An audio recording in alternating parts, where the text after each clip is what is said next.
My name is Olivia Cousins, and I'm actually starting my 27th year at BMCC, and I teach in the health education department, and that's my full-time teaching, but I also teach as an adjunct within the ethnic studies program. One of the organizations that I was, honored, and privileged to join up with, and it happened in July, officially in July this past year, was with the Daughters of the American Revolution, and oftentimes it's referred to by the acronym DAR, but again being Daughters of the American Revolution. And the story of what they do is actually in the name. It's a lineage organization, which means that the women who belong to this organization have ancestors who had some type of service within the American Revolution. As a woman of African descent in the United States, the way in which we were brought over to this country, for most of us, for the most part, was through enslavement. And the timing of when that kidnapping and enslavement occurred becomes key. For my ancestors, it occurred early. So that we're talking back in the late 1600s. So what that meant was that they were in this country long enough to go through a time period of slavery, and given the reality that for them it was in the state of Massachusetts. In the state of Massachusetts, enslavement ended early. And what that meant was that as it ended, that the Africans who were there moved in and became a part of what was the evolving, developing American experience. Because remember, back in that time period, there was no United States of America. There were colonies.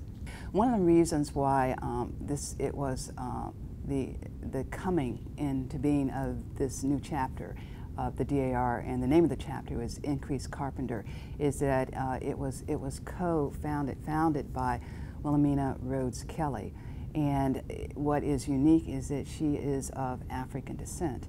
And what also made the chapter unique was that out of the 13 women who are founders of this new chapter, Queen's Chapter, very specifically, 5 of us are of African American descent.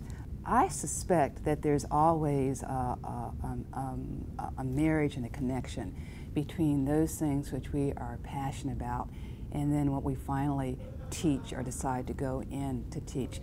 I have a history coming out of a family history in terms of civil rights, a personal history with Black student union movements and also civil rights, a history in women's rights and human rights. And then as I go back and I look at the different kinds of things that I teach and that I do, lineage, history, personal place within all of that becomes really important. And so that's the history of where you fit personally, and that's call it genealogy. The easiest way to track it is genealogy. And you go, well, these are my parents, and these are my parents' parents, and these are my parents' parents' parents, and it goes, and you take it back as far as you can. I think for me, one of the challenges with my movement through the DAR is that as a family, we're only halfway there. And what that means is that there were our people who fought on both sides, on my mother's side, and the movement into a membership lineage within the DAR came through my mother's side, Ezekiel Gomer. But on my father's side is Francis Cousins, who also fought in the Revolutionary War. So that the work now is to prove genealogically speaking, the lineage between that. But one of the challenges, if you will, with making it into a group like the Daughters of the American Revolution is that you have to be able to prove it according to the requirements that they have.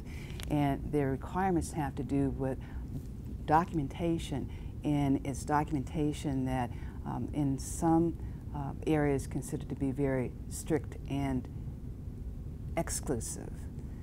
rather than inclusive. And the reason why I say that is that you have to be able to produce birth certificates. And as a person of African American descent, the ability to be able to have a birth certificate of an ancestor who was born in the 1600s and the 1700s is not easy.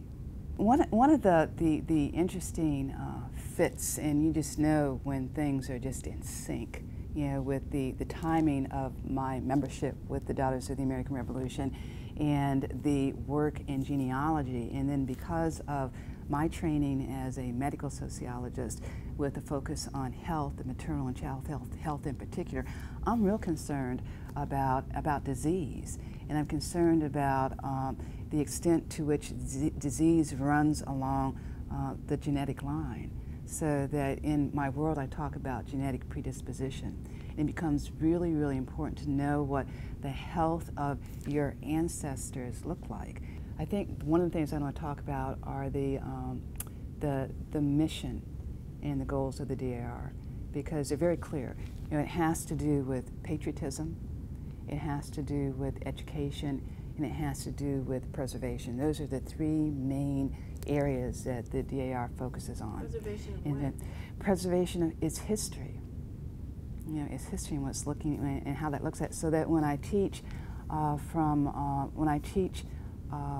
within the ethnic studies department, that's the historical piece.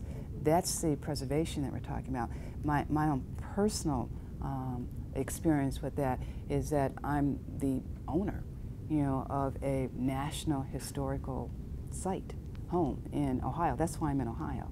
Through my experience and my evolving experience and work with the DAR, that I can now look at what's going on and say, you know, there's a scholarship that it's not just a scholarship that you are eligible for with the regular city scholarships, but there's a scholarship with this organization called the Daughters of the American Revolution that you would also qualify for.